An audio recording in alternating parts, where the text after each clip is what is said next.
The information that we're going to present is really looking at the client's goal and problem, right? We have to look at ways to help them figure out their own solutions through a collaborative process. So, you know your clients well, more or so you can start helping them by collaborating and making sure that they um, solve their own issues through your guidance. This week, we're going to talk about using information and taking action and developing plans of actions with your clients. So, first, we need to identify the client's need for information. So, before the client relies on the counselor for information in order to make well informed decisions, now the internet is what they rely on. So, they have access to all sorts of information, but the information that they find aren't always great. So, think about medication, right?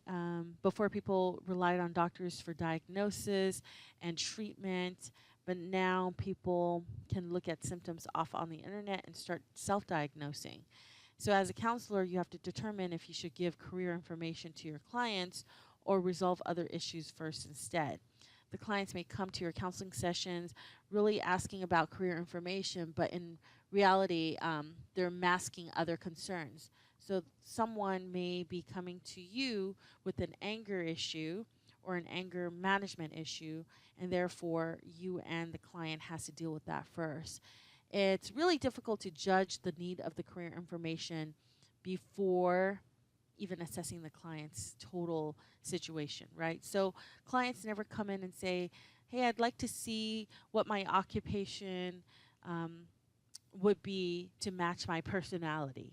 And so um, many of them, more or less, would come and say, "I am not happy with my current job and would like to look at another occupation."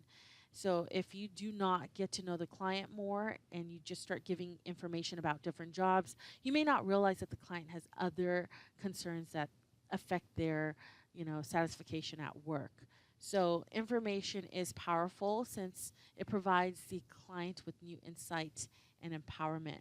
However, if you give too much information, it could be confusing and overwhelming, and sometimes your clients might see it as irrelevant for them at this time. So, as good counselors, you know, um, it's important to understand whether, when, and how to provide good information to our clients when it's appropriate, and really making sure that the client is ready to receive the information that we provide and really believe that it's going to help him or her, right?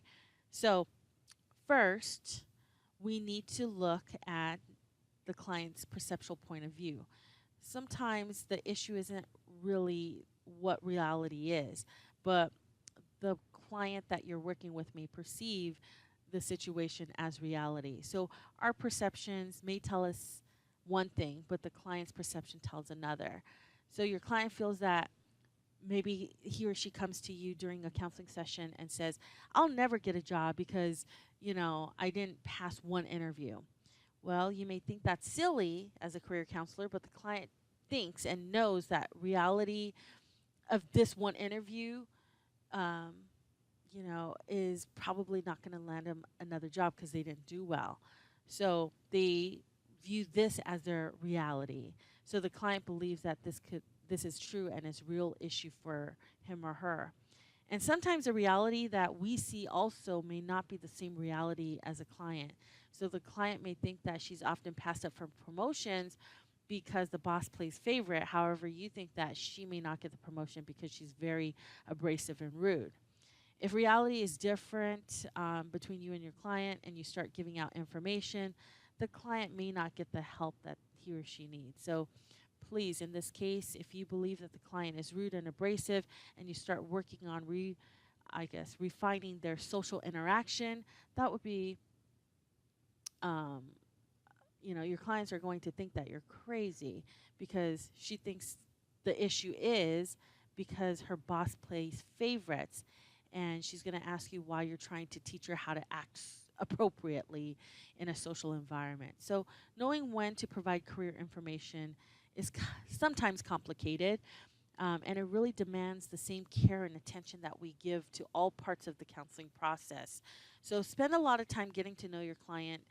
You need to spend a lot of time determining what the client is ready for, if they're ready to receive the information that you're willing to provide.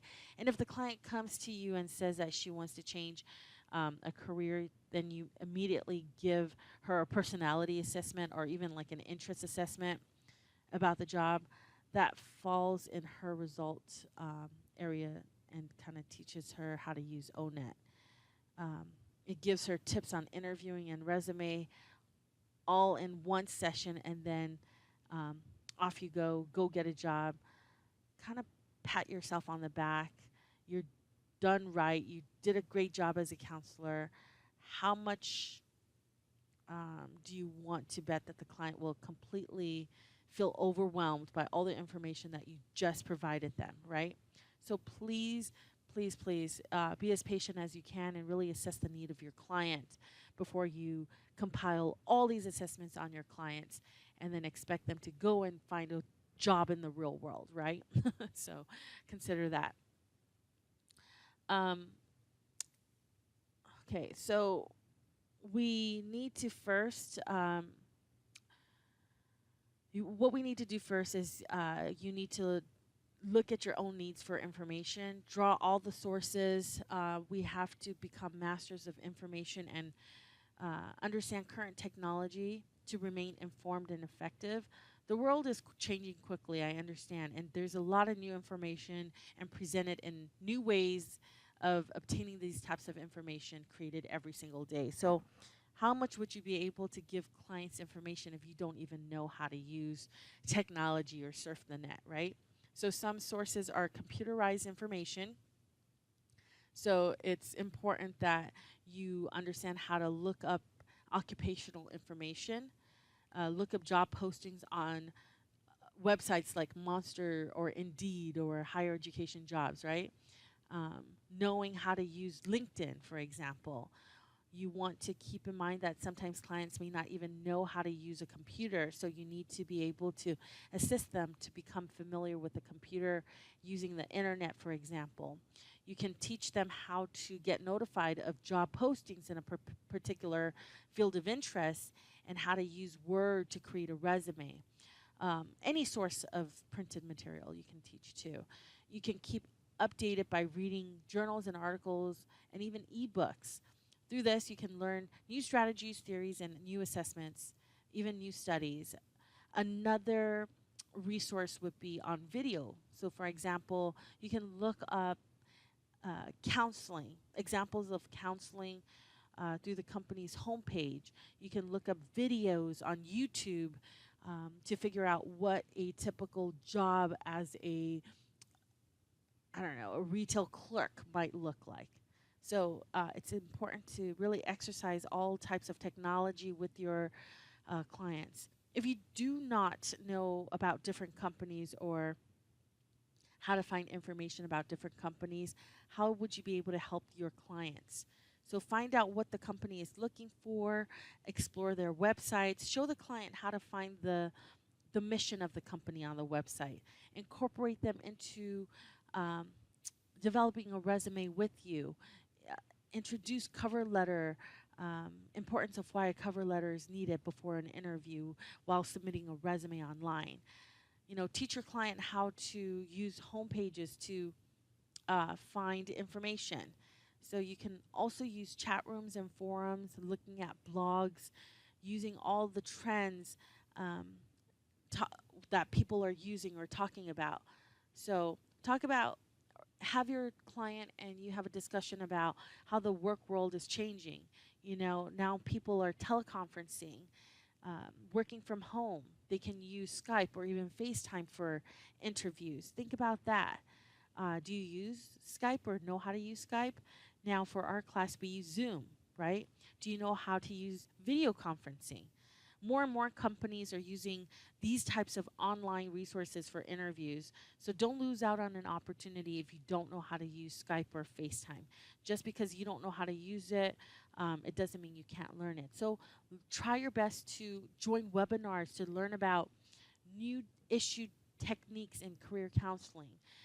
Learn about how informal resources that we've mentioned in the first couple of weeks of the semester again are families, our relatives, our community members, our ministers, our teachers, for example. These are all informal sources where we could get information about work.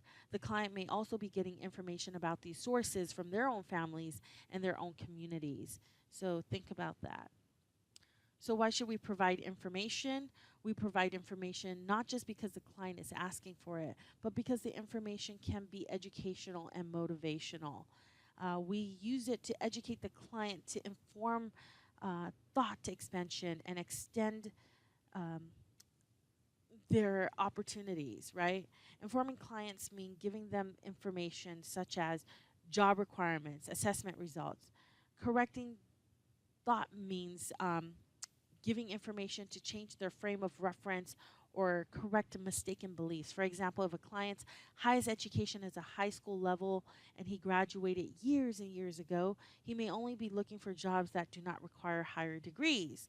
But, because he thinks he's too old or even too old to go back to school, it's important as career counselors, you can give them information about schools and jobs to help them see that there's still an option. An example of expanding or extending thought is maybe your client knows that he is good at a particular skill, and you can give him information from a strengths assessment results to help him hone the skills that they already have, right? So we also provide information to be motivational to the client, for the client to use information to stimulate, maybe to confirm the affirmation, the challenge, right? Maybe their health decline. No, all sorts of possibilities are out there to be their support system. So let's pretend you have a client who is going to school to obtain a degree in counseling because he or she wants to help others. Help the client see that they can succeed. Yes, you can. Yes, you can do it. And not only that, but your personality, the personality assessment, the fit perfectly in this field. So that motivation, keep on going, right? Um, Use information as teaching moments. This is when you have information to give your client that your client feels they can use at a particular time. Many people do not know that it's an easy way to get an interviewer's attention is knowing the company's mission. So let the client know that. You know, why do you want to get this job?